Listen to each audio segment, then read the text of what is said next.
n'a jamais eu autant d'options dans le milieu du dating, dans le milieu des rencontres amoureuses, avec toutes les technologies qui nous permettent aujourd'hui de rencontrer des personnes qu'on n'aurait jamais pu connaître à l'époque de nos parents, par exemple. Et pourtant, malgré cette avancée technologique, entre guillemets, et cette avancée sociologique, il y a eu un nombre incalculable de dérives issues de ce dating moderne. On n'a jamais été aussi confus, aussi insécure, codépendant ou même aussi émotionnellement dysfonctionnel et toxique. Et tout ça a fait monter l'angoisse et l'anxiété dans le dating encore plus et c'est un vrai problème. Aujourd'hui, je vais te parler des dérives que le dating moderne a apporté avec lui. On va décortiquer un petit peu chaque effet toxique en fait que ça peut avoir aujourd'hui dans nos relations et on expliquera aussi pourquoi ça fait autant souffrir et pourquoi c'est si difficile de naviguer aujourd'hui dans ce dating moderne.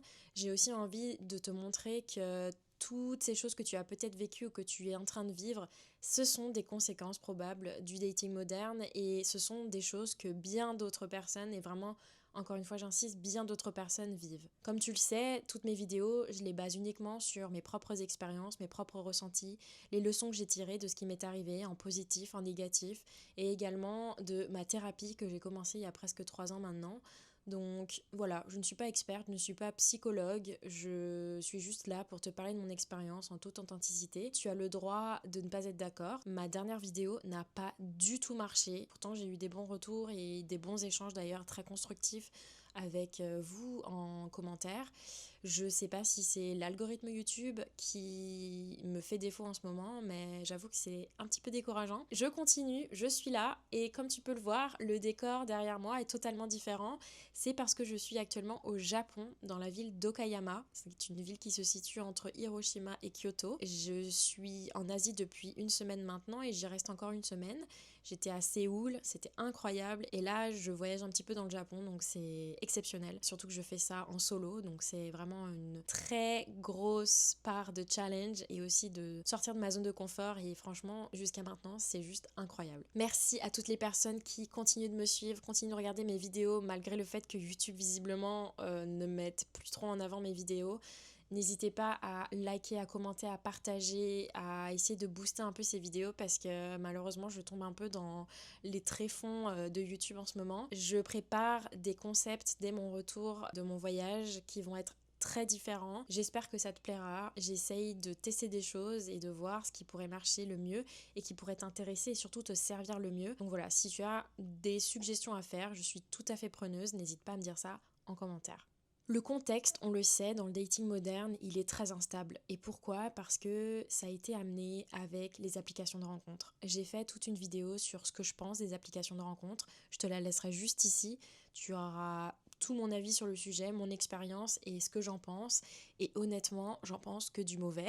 J'ai tout à fait conscience qu'on peut rencontrer l'amour dans n'importe quel contexte de notre vie, dans n'importe quelle circonstance et moment de notre existence. Parfois, voilà, ça peut être en ligne et parfois ça peut être dans la vraie vie. Mais tu ne m'enlèveras pas de l'idée que ça reste quand même vraiment compliqué de connecter via les applications de rencontre, du moins avec des personnes qui recherchent ce que tu recherches, qui ont les mêmes intentions que toi ou juste qui ont des intentions, parce que parfois c'est juste ça le problème. Ces applis, elles nous ont donné l'impression qu'on avait beaucoup plus de choix, que c'était beaucoup plus accessible et que à portée de main, dans notre téléphone, il était possible de connecter avec tout un tas de gens et du coup d'avoir l'impression qu'on pourrait trouver la personne parfaite pour nous super facilement. Qui dit trop d'options dit difficulté à s'engager. Qui dit trop d'options, paralysie du choix. Et qui dit trop d'options dit désensibilisation affective où en fait on va connecter avec des gens et on va très vite déconnecter avec ces gens. Donc honnêtement, ces 3 points-là prouvent que les applications de rencontre ont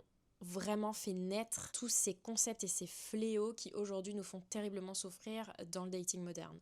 Tout ça nous apporte à avoir des jugements hyper superficiels, hyper rapides également sur les gens, hyper artificiels. On va être très disponible et en même temps, la personne en face de nous va être déjà à un autre stade, à savoir plus du tout disponible et aura déjà jumpé sur une autre personne. Ça va être une totale saturation émotionnelle et ça va mener à quoi ? À une déshumanisation en fait des profils où on va juste avoir l'impression qu'on parle pas à des vraies personnes quelque part, qu'on va juste parler, connecter avec des gens et puis très très vite les jeter à la poubelle. Donc c'est comme quelque chose de jetable quoi. C'est vraiment devenu ça. Ça crée une sorte d'impression d'abondance dans ton cerveau alors qu'en fait, c'est totalement pas ça. De ce contexte-là est né des comportements toxiques que je vais t'expliquer maintenant. Et le vrai problème de ces comportements toxiques, c'est qu'ils sont devenus normaux, voire quasiment plus dénoncés. Et en fait, ça devient juste la norme et il n'y a même plus de question de respect, de savoir-être, puisque, comme on le disait précédemment, tout ce schéma de dating moderne avec les applications de rencontres et les rencontres jetables, etc., nous déshumanise et nous donne l'impression que nos actes n'auront aucune conséquence sur l'autre, et voire même, s'il y en a, on s'en fiche un peu parce qu'on est un peu déconnecté quoi. Je vais commencer d'abord par le plus simple, celui que tu connais probablement, c'est le ghosting. En français, c'est le fantoming. Il n'y a pas vraiment de traduction pour ça, mais ghost, ça veut dire fantôme en anglais. Et donc, ça veut dire que quelqu'un va agir comme un fantôme et donc va disparaître, ne va plus te donner de nouvelles, va juste complètement arrêter de te répondre, va complètement faire comme si tu n'existais plus et faire comme si il n'existait plus dans ta vie. Ça peut être à différents stades de la relation, ça peut être dès les premiers échanges par message via une application de rencontre par exemple, ou après 1 ou 2 échanges la personne ne te répond plus. Donc voilà, ça peut être ça le ghosting, et c'est, je veux dire, encore sans trop de conséquences, bien que ça fasse un petit peu mal à l'ego. Ça peut être aussi après plusieurs semaines de fréquentation, c'est arrivé à certaines amies à moi, et après quelques niveaux d'engagement, parfois même, où les personnes se désengagent totalement et vont vraiment ghoster la personne, ne plus jamais leur répondre, ne plus jamais leur donner l'heure. Et là, par contre, ça peut vraiment avoir des grosses conséquences psychologiques puisque ça fait extrêmement souffrir. Pourquoi la personne fait ça ? Parce qu'elle n'a pas envie de prendre ses responsabilités. En fait, elle n'a pas envie de porter ses... Tu vois ce que je veux dire ? Il y a une forme d'irrespect total, mais cette personne préfère te manquer de respect plutôt que d'affronter la responsabilité et la difficile conversation, de mettre un terme à la situation si elle ne lui convient plus. Ensuite, on a le love bombing. C'est totalement l'inverse. Le love bombing, c'est quand tu connectes avec quelqu'un, que ce soit d'ailleurs via une application de rencontre ou pas, hein. Là même pour le ghosting, je t'ai dit ça, mais tu peux tout à fait faire face à du ghosting hors application de rencontre. On parle vraiment du dating moderne là et de ses dérives. Le love bombing, c'est quand tu vas rencontrer quelqu'un et que cette personne, avant même de te connaître vraiment, on va dire dès les premiers jours, les premiers messages ou les premiers échanges, les premiers dates, va complètement te love bomber et donc va te bombarder d'amour et d'affection bien plus qu'il n'en faudra à ce stade. J'ai fait toute une vidéo sur le love bombing, je te la laisserai juste ici. J'explique vraiment tous les effets du love bombing et comment moi j'en ai fait les frais récemment, il y a quelques mois. Mais en gros, le love bombing, c'est souvent quelque chose où la personne ne va même pas te laisser réfléchir sur est-ce que oui ou non cette relation peut fonctionner, est-ce que oui ou non j'ai envie de cette relation, et va juste te bombarder d'affection, de messages, et va parfois même vouloir s'engager avec toi excessivement vite alors que vous ne savez rien l'un de l'autre. C'est vraiment une avalanche d'attention et d'intimité qui est vraiment à la limite du supportable et beaucoup trop intense quoi. Et ça c'est très révélateur de notre société d'aujourd'hui où on veut tout de suite, où on est habitué à avoir tout de suite. Encore une fois, hein, ce truc de consommation, etc.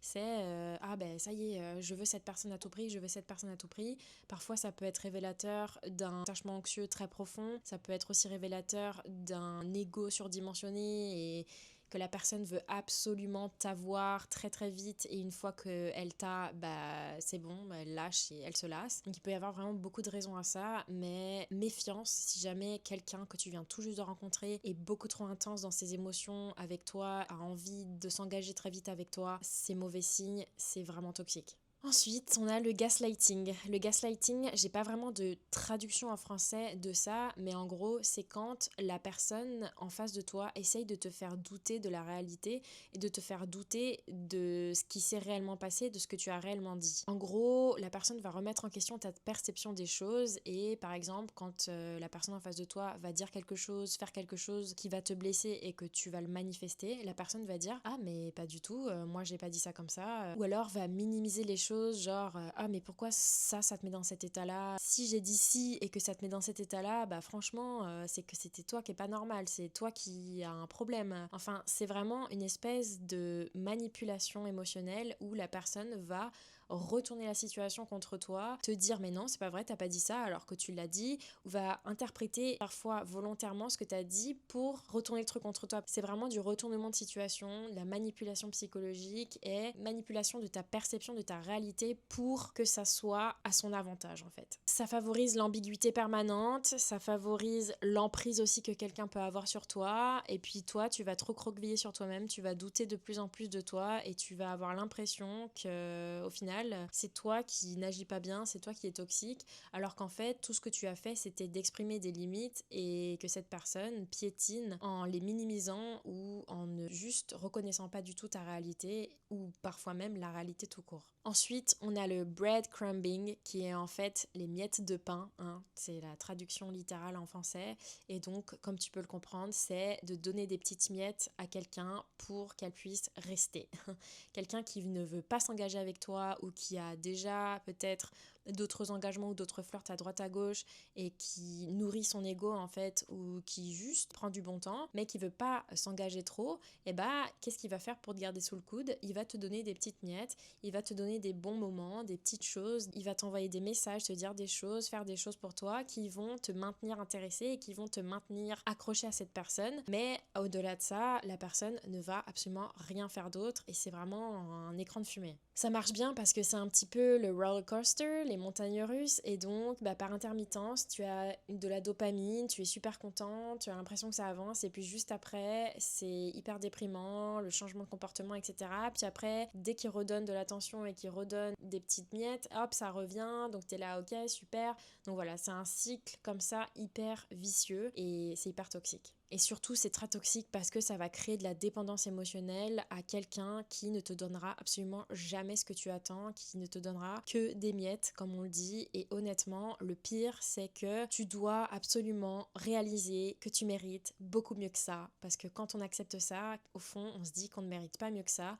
on ne le comprend pas. Et c'est ça le plus triste, et c'est vraiment pour ça que les personnes qui font ce genre de truc, de donner des petites miettes à quelqu'un, bah, ils savent très bien qu'au final, t'as pas assez confiance en toi pour lâcher le truc et aller voir ailleurs. Ensuite, on a le situationship ou le casual everything qui veut dire que en gros, situationship c'est situation relationship qui veut dire relation de situation. Donc en gros, on ne nomme pas la relation alors que très souvent on agit comme si on était un couple, mais l'une des deux personnes refuse d'appeler ça un couple parce que peur de l'engagement, parce que pas envie de se dire que on est exclusif, parce que confort de se dire qu'on est dans une relation qui ne nous demande rien en termes de responsabilité. Et ça, c'est le truc qui m'agace le plus au monde. C'est vraiment le genre de situation qui est tout le temps dans le flou, tu sais jamais où tu vas, t'es dans l'insécurité, t'avances un petit peu mais en fait non, et rien n'est nommé, tout est dans l'ambiguïté et c'est un enfer. Et puis la personne va tenir en disant on verra où ça va, moi je suis prêt à rencontrer l'amour comme à avoir juste une relation casual avant le situationship, donc c'est quand vraiment il n'y a rien de sérieux et que parfois c'est purement sexuel. Et donc cette personne va laisser en fait les choses être très ambiguës pour te maintenir, et ça crée un enfer émotionnel en fait à peine soutenable. Et enfin le dernier que j'aimerais vraiment citer, c'est l'hypersexualisation en fait avant tout, et c'est vraiment compliqué parce que de nos jours on a tendance à relationner sexuellement très très vite au début en fait quand on connaît à peine la personne et qu'on se sent prêt, donc c'est ok de se sentir prêt relativement tôt dans la relation, mais il faut absolument prendre en compte quelque chose que la plupart d'entre nous ne font pas, en tout cas que moi par le passé je n'ai pas fait, c'est de tout simplement faire part de tes intentions profondes. Si tu recherches une relation sérieuse, de vraiment mettre ça sur le tapis avant qu'il y ait ne serait-ce qu'un rapprochement physique. C'est essentiel en fait pour ne pas te sentir piégé par la suite une fois que tu auras eu des relations sexuelles, une fois que vous aurez cette espèce de lien en fait entre vous. Repousser cette limite ou ne pas l'évoquer parce que tu as peur de faire fuir la personne ou de ne pas la retenir, c'est un red flag. C'est une situation dans laquelle tu ne veux pas tomber.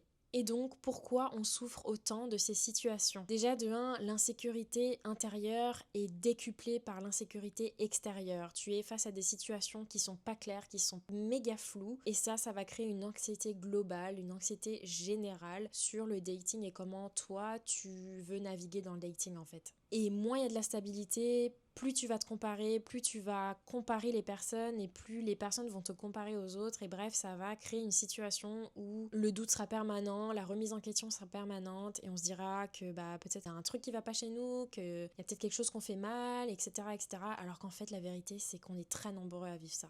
Le deuxième point qui fait qu'on souffre énormément, c'est que les relations sont devenues des tests plutôt que des terrains de construction. On va tester les gens, on va tester les situations, on va tester les rencontres. Et oui, bien sûr qu'on peut jamais savoir ce qui va se passer, on peut jamais savoir si une personne nous plaît, mais on va rentrer dans une situation d'ores et déjà sans même vraiment avoir la véritable intention de construire quelque chose, ou alors on a cette intention de construire quelque chose, mais on va essayer de faire ça avec quelqu'un qui va juste tester et pas avoir la réelle intention que nous on a, qui est de construire quelque chose, de construire un terrain, un terreau viable en fait pour pouvoir construire quelque chose. On tente, on teste, on voit, mais jamais vraiment dans le sens où on prend notre temps pour voir et pour construire quelque chose potentiellement, et si ça ne fonctionne pas, c'est ok. Le manque d'intention claire dès le début, et je te le dirai jamais assez, c'est vraiment essentiel pour toi d'avoir ces intentions claires dès le début et d'avoir ces limites claires dès le début et de les communiquer à l'autre personne avant que tout ça n'arrive, parce que sinon ça va créer un attachement complètement asymétrique et tu vas tomber dans un enfer émotionnel. Et le troisième point qui fait qu'on en souffre énormément, c'est que nos besoins et nos intentions sont tout de suite jugés ou tournés en dérision. Si tu veux de la clarté, c'est que tu te prends trop la tête, c'est que t'en veux trop. Tu veux du respect dans le sens où tu souhaites avoir un retour d'une personne après avoir envoyé un message dans les 24 à 48 heures. Tu voudrais qu'il y ait une communication plus fluide quand vous comptez vous voir, que la personne se sente un petit peu plus impliquée aussi dans ces rencontres-là. Non, t'es trop compliqué. Franchement, tu te prends trop la tête. Oula, tu veux avancer? Tu veux déjà qu'on parle d'exclusivité? Non, là tu vas trop vite. Non, non, non, moi je veux prendre mon temps, je suis pas sûre. Bref, je pense qu'il y a encore plein d'autres raisons qui font qu'on en souffre. C'est aussi une question d'attachement. Si tu as un attachement anxieux comme le mien, tu le sais, c'est vraiment quelque chose qui peut aussi dévaloriser ta personne, qui peut te faire te sentir vraiment insuffisant, insuffisante, inadéquat, pas capable de donner ni de recevoir ce qu'on pourrait t'offrir. Et au final, on a l'impression de pas mériter tout ça. Et c'est vraiment ce que je reproche le plus au dating moderne, c'est que ça a vraiment détruit ce côté naturel, ce côté aussi authentique et respectueux, où juste ça n'a fait que creuser un écart entre l'homme et la femme. Là, je parle des relations bien sûr hétérosexuelles, mais où les relations sont devenues juste des calculs, des tests de l'autre genre, et de se dire ah mais s'il a fait ci c'est parce que c'est un connard et machin, et si elle a fait ça ah mais c'est juste parce que c'est une fille facile, ah mais parce que elle est à mes pieds, machin. Voilà, il y a cette espèce de creux d'écart qui s'est construit entre l'homme et la femme dans le couple hétérosexuel, et je trouve ça extrêmement dommage. Je pense que le dating moderne a creusé ce fossé malheureusement, alors qu'en fait on aurait tout à y gagner de se réconcilier et de se comprendre l'un l'autre et de redémarrer des relations avec authenticité, simplicité, et où on est tous les deux sur le même piédestal à se respecter et à s'écouter. Voilà, j'espère que cette vidéo t'aura plu. Je voulais faire une petite vidéo comme ça rapide sur ce dating moderne et les dérives que ça a apporté. Dis-moi en commentaire si tout ça t'a parlé, si tu as connu ou si tu es en train de connaître l'une des situations que j'ai évoquées précédemment. Tu peux me partager ça en commentaire dans le respect et la bienveillance. Tu peux liker également et partager cette vidéo et t'abonner si ce n'est pas déjà fait. Je te remercie beaucoup et je te dis à la semaine prochaine. Des gros bisous. Bye.